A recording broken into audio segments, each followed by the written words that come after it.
Happy Wednesday, my friends. I hope everyone is having a fantastic week. I am joined once again with co-founder of Eventellect, Patrick Ryan. Patrick, how are you this Wednesday? Doing great. And Scott, I'm going to go a little off script. I want to pick up where we left off on the previous conversation on keep it lean and keep it clean. I'm down probably 20 pounds in the last, 35 days or so. Nice. And a big part of it is eating much cleaner, much leaner. And so something that I've learned is that, it's really math, right? To lose weight, it's a math problem, but also you want to feel full. And so I notice like the cleaner I eat, the more I can actually eat and feel more full, but I'm taking in fewer calories, right? Like that's kind of been my strategy. How can I feel the most full on the fewest amount of calories and feel energized? You kind of kicked off this campaign and sort of being more active on social media around a passion. I don't know if you've really talked specifically about, I don't want to derail all of our time on ticketing, but I'm going to share this on my channels. I'm active on Twitter, active on Instagram. So I'm going to share this. If you could give us a little bit of insight into like your journey to becoming passionate about keep it lean, keep it clean. Absolutely. And congratulations on the 20-pound weight loss. I mean, many more to go. That's a deck chair to the Titanic. We got a lot more to go, but it's momentum, which is important. For sure. And no, thanks for asking. I mean, I greatly appreciate it. I mentioned it on Matt Wolf's podcast a week ago. We talked a lot about it. And really in a nutshell, I would say I went hardcore keto, not saying that keto is for everybody, but keto really is a no carbs diet. So you literally take all the carbs out, you eat a lot of meats, you eat a lot of vegetables, you eat a lot of cheese, you cut out the carbs, you cut out the sugar, you cut up the crap, and you have less of an appetite because carbs actually make you hungry. People don't know that, but the more carbs you eat, the hungrier you get. So you talk about, 120-day disciplined diet. I go from 200 to 160, throw in some intermediate fasting, which is huge. My brother Kevin actually mentioned that, where you eat dinner, then you don't eat until lunch the next day. So just by doing that 3 days a week, staying strict on keto, not really cheating, you're disciplined, you'll lose the weight, the results will come. We'll kind of dive into the ticketing segment. I think you sent me over a couple of questions. Happy to dive in there. For sure. And no, thanks, Patrick, too. And I always have this Keep It Lean and Clean t-shirt. I'm giving them away for free. So anyone that DMs me, I'll give you one out until I run out of supplies, free of charge. So awesome. DM me, I'll send you one. I really want to get the movement. I want that Keep It Lean and Clean trending better on Twitter. People, not enough people, Patrick, are keeping it lean and clean. That's the problem. I'll do a better job of promoting. You do a better job, but you're doing great. 20 pounds down, but diving into tickets, and that's really Patrick's bread and butter, an awesome, successful story. I mean, I'll let you dive into it, how you started off with Iggy, how Eventellect came about. Yeah. So with my business partner, Iggy, I mean, he was kind of just doing tickets part-time on the side in college. And I'd already started working. I'm a couple of years older than him. And this was kind of on the forefront of like the ticketing business really becoming a boom era in the internet, right? And so before, people were very dependent on, brokers that had brick and mortar, but eBay really changed that. And so we then saw StubHub emerge and other channels emerge to where ticket liquidity was a lot higher. So we saw the opportunity to better leverage those channels. And we bought, as kind of a duo, we bought some season tickets to the Cleveland Indians in 2007, kind of like a stretch run plan. And if they hadn't made the playoffs in 2007, I don't think we would have had the momentum or excitement to kind of carry on, but that gave us a little bit of capital, and we started diversifying and kind of learning new markets, and you're just calling up teams and buying tickets. And, teams were willing to sell before, there was kind of a, do they sell to brokers? Do they not? What are their thoughts? But, as the economy was changing, we started noticing that, fans were becoming more comfortable at the secondary market. And they were like, well, rather than owning 40 season tickets, maybe it's easier to just own a couple games that I have to buy, maybe even at a premium. So a lot of that kind of backfill of inventory was bought by, we were not a very big player at the time, but just buying inventory from teams directly, that inventory they had been selling to fans, the fans didn't renew. And then what happened is the deals got bigger and bigger, and that caused problems for the teams, right? Like we started seeing some pretty drastic price erosion. I mean, there was an article on Deadspin about, teams selling, teams tickets on StubHub for 67 cents or buying an entire row of 20 seats for $15 plus fees.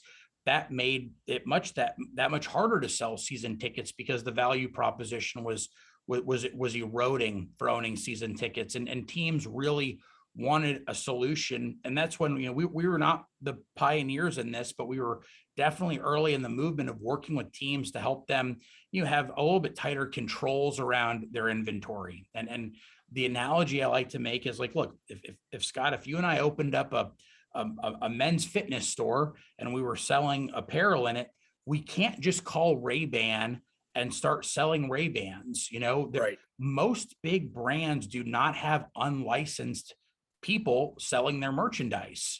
And so ultimately, I think teams wanted to move to that model where they wanted the distribution.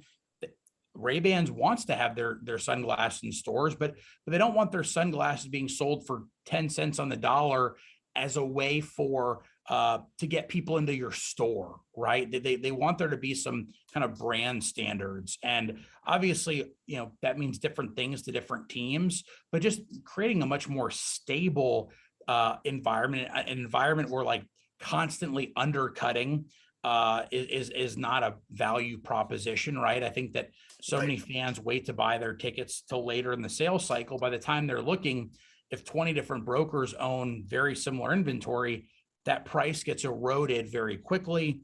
If that price erosion stays that way, the season ticket holders walk away, the team's business becomes destabilized, and it creates a trickle down effect. And so, we started working with teams on better ways, and we had to build technology and a service department to continue to grow those relationships. And today we work with 50 professional sports teams on a multi-year contractual basis. We have a couple dozen NCAA partners. We work with some companies in the entertainment space.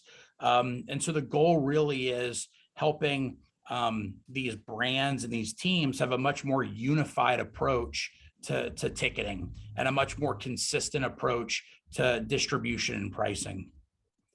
For sure. And as you guys know me on Twitter too, and Patrick and Eventellect doing a phenomenal job of building a right ticketing ecosystem. I remember that I was with you, and literally, if you're looking to start a team, like going on a whiteboard of planning your ecosystem out. So many teams, so many colleges, so many venues don't have a good ecosystem. What is the key to a good ticketing ecosystem?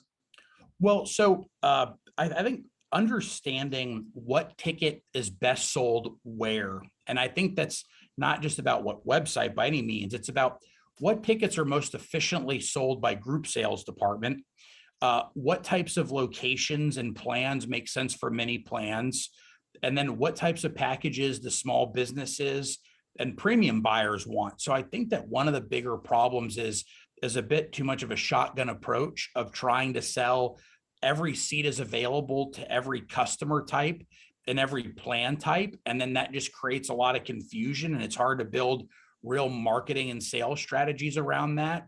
And so, for big picture terms, like, hey, for the upper deck corner, we want to keep that exclusive to the group sales department.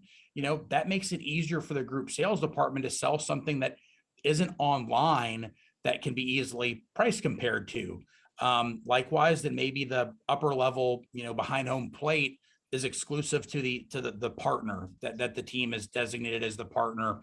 And then figuring out like, hey, like our best 10 rows, those are exclusively sold as season tickets. You cannot find that ticket unless it's a season ticket. And occasionally fans will sell that ticket. But really the point is giving every department within the ticketing ecosystem and then giving your ticketing partner a very defined lane creates, some real synergies by everyone kind of getting out of everyone else's way. Well said. Well, very well said, Patrick. And I hope people really listen to that answer deeply, because so many teams just, have bad partners, do it the wrong way, et cetera. And it drives me nuts. So Well, and plug out. I think it also comes down to the fact that sometimes the partner, they're sort of set up to fail in some Right. ways, right? So, we've encountered some situations where teams are, they're 3 weeks away from their season starting, and they're still holding 10,000 tickets to sell a season's. Yet they know, and based on past data, that at most they're going to sell 1,000 more season tickets. Those 9,000 tickets are trapped, and so sometimes, it gets very late and they're like, oh, shoot, we forgot we had all these tickets on hold or whatever it might be. Now we have to sell them. And then sometimes, like, the only thing the partner can do is liquidate them. And so, finding that right balance between how much inventory to hold, when to go live with it, also understanding when your fans are going to post their tickets for sale, ultimately that's where, like, managing inventory is a bit of a science and a bit of art, and having gut feel around it. And so I think that that's one thing to be aware of, is that, like, it's driven by the team and how they're managing things. And so whatever we can do to be proactive and share best practices, that's always our goal. And I will say that, like, we've absolutely had some markets that we started managing, and they were messy early on because we didn't have a time to really better educate that partner around, like, hey, like, you can't really give us 5,000 tickets a week before the game. Like, the market just can't support that. Right. And so, that's why we also are very focused on multi-year partnerships. That's fantastic. And really, thoughts on the ticketing landscape. Obviously, it's been murky waters with COVID-19, obviously murky again with the Delta variant coming back as strong as ever. Like, what are your thoughts of ticketing landscape heading into the fall? Well, boy, this is when we're really going to see separation of teams and brands, and that we're really going to see the teams that are successful and have been successful at building their businesses the right way. A lot of teams that were very dependent on discounted season tickets or discounted plans or discounted group tickets, a lot of those people who were attracted to the discount model, they're now not customers for one reason or another, right? And so the teams that have built more of their ticketing ecosystem based on, like, the value of the fan experience and giving them some more of a community aspect, and, like, hey, you're buying your ticket plan because you really value being part of the program or part of the franchise. Hey, you're buying these group tickets because you're getting an experience that you can't get by simply buying a ticket on the internet. Those organizations are going to continue to see more and more success, and they're going to win in their local markets. And I think that's something in ticketing that we forget, is that, like, local teams can be very collaborative. But, there's some markets where there's, 5 professional sports teams or 4 professional sports teams. There's only so many dollars to go around in ticketing. So I think we're probably going to see some pretty big separation between winners and losers in specific markets. And it's just going to be driven on who was more fundamentally sound in their business practices pre-COVID. No, most definitely. I agree with you. And really, how do you see, like, the primary and the secondary ticketing markets evolving as of right now too? Well, what's nice is that, we don't really we don't say things like Vivid Seats is a resale site or StubHub's a scalper site. Like, so a lot of that language is being replaced by marketplace or app or website, right? So the consumer today sort of just knows that they can get a good ticket in a convenient way on the internet. Right. So it's kind of like, the internet is where people buy their tickets. And so I think it's important for teams to understand that their internet presence is very strong.